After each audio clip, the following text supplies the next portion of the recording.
bantu b'Imana etape ikurikira y'uko Imana ishaka gukora ntayo tumenya nk'abantu b'Imana. People of God, sometimes we don't know what the next step is. Tuyimenya uko tuyibwiwe. We can only discover it after He tells us what it is. Ejo hacu ntituhazi. Our tomorrow we don't know. Tuhamenya uko tuhageze.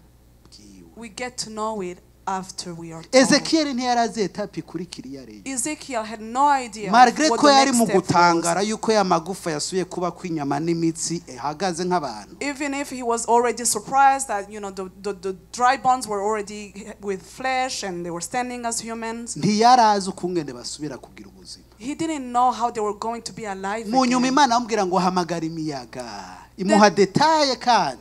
Then God gave him more details, like a call upon the winds. Ngo nca ndabivuga nk'uko nabari. And I prophesied the way it was Ntacyo commanded. nongeyeko ntacyo nakuye. I didn't add anything, I didn't subtract anything. Ngo hanyuma ngo baba bazima. Then they became alive. Hallelujah. Hallelujah. Ijambo Imana uko yarivuze The way God said His word, ritanga ubuzima. it gives life.